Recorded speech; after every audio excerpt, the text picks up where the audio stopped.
मुझे मुझसे पूछा जा रहा है कि 500 साल पहले तुम्हारी मस्जिद थी नहीं थी, ख्वाजा अजमेरी की दरगाह कह रहे नहीं है। अरे सर, अगर मैं इस पार्लियामेंट में खोद दूं, इसमें गड़ा कर दूं, तो खाने जहां का हिस्सा मिलेगा तो मेरी हो जाएगी। ये तब्दील मजहब नहीं कर सकता, सरकार से पूछना पड़ेगा मुझे अपना मजहब बदलने के लिए। अम्बेडकर आज जिंदा होते तो बाबा साहब को भी कहते कि आप जाकर परमिशन लो, तो मजहब बदलना पड़ेगा आपको। वजीर आजम कहते कि वक्फ का ताल्लुक संविधान से नहीं है। अरे कौन पढ़ा रहा है वजीर आजम को? आर्टिकल 26 पढ़ा लीजिए। मकसद क्या है कि वक्फ की जायदादों को अक्सरियती तबके के लिए छीन कर दे दिया जाए। लैंग्वेज का, जबान का तहफ़्फ़ुज़ है, उर्दू को खत्म कर दिया गया। वो उर्दू जिसके हमारे मुजाहिदीन आजादी धारा दिया था, इनकलाब जिंदाबाद का, उस जबान को आप खत्म कर रहे हैं। आप कल्चर की बात इनसे पूछ लीजिए, वो बोलेंगे नहीं, हमारा जो कल्चरल नेशनलिज्म है वो कल्चरल नेशनलिज्म नहीं है बीजेपी का। वो कल्चरल नेशनलिज्म आलाजाद का हिंदुत्व का नेशनलिज्म है, जो भारत के इंडियन नेशनलिज्म से बिल्कुल मुख्तलिफ है। क्या नरेंद्र मोदी ने पार्लियामेंट को नॉमिनेट किया या पार्लियामेंट ने नरेंद्र मोदी को प्रधानमंत्री बनाया? बताइए। 81 की एक्ट को नहीं मानते सर। 2 ही तो सेंट्रल यूनिवर्सिटी मुसलमानों के, 1,80,000 आप ही के सरकार के दौर में मुसलमान हायर एजुकेशन निकल गए। आप अलीगढ़ मुस्लिम से छीनना चाह रहे हैं। नरेंद्र मोदी इस मुल्क में तारीख लिखना चाहते हैं। क्या तारीख लिखना चाहते हैं? कि मैंने इस देश को,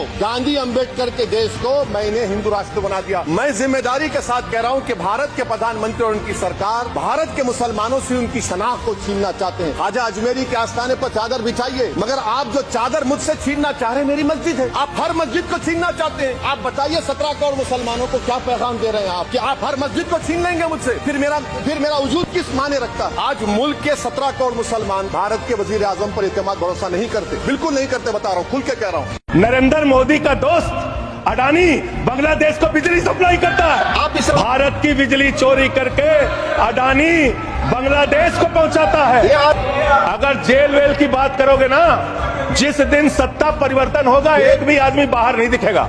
ऐसी बातें मत करो, आपस में बात नहीं। गाय काटने वाली कंपनी से चंदा लेने वाले लोग मेरे ऊपर सवाल उठा रहे हैं, सोच रहे हैं इनसे डर के चुपचाप बैठ जाएंगे। एक बात याद रखना, ये देश बाबा साहब के संविधान से चलेगा, किसी मोदी और अमित शाह के फरमान से नहीं चलेगा।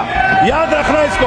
मैं नाम लूंगा, मैं अडानी का नाम इसलिए लूंगा कि LIC में मेरा भी पैसा है, SBI का मैं भी कस्टमर हूँ। प्रधानमंत्री हर एक के बारे में बात करेंगे, 140 करोड़ जनता मेरे पीछे कैसा है ये बताएंगे, लेकिन अडानी का नाम नहीं लेंगे। कहीं ऐसा ना हो जाए कि उस एक शख्स के चक्कर में 140 करोड़ जनता तुम्हारी हाथ से निकल जाए और आप लोग सड़क के ऊपर तालियां बजाएं। हम तो फूल थे, तुमने हमें काटा बना दिया और अब इसी कांटे से कहते हो कि चुभना छोड़ दे। नहीं छोड़ेंगे, हम लड़ेंगे, क्योंकि इस मुल्क के ऊपर जितना आपका इख्तियार है उतना इम्तियाज जलील का भी इख्तियार है। अगर आप हमारे साथ नाइंसाफी करेंगे तो हम खामोश नहीं बैठेंगे, हम लड़ेंगे। कि आपने इनकम टैक्स के अंदर रिबेट दिए, बहुत सारे लोगों को खुश किया और सैलरीड क्लास को कहा कि हम तुमको इनकम टैक्स में रिबेट दे रहे, लेकिन अब जिंदगी के साथ भी और जिंदगी के बाद भी तुम्हारा EMI चलता रहेगा, तुम्हारा लोन चलता रहेगा करके ये एक संदेश सरकार ने दिया है।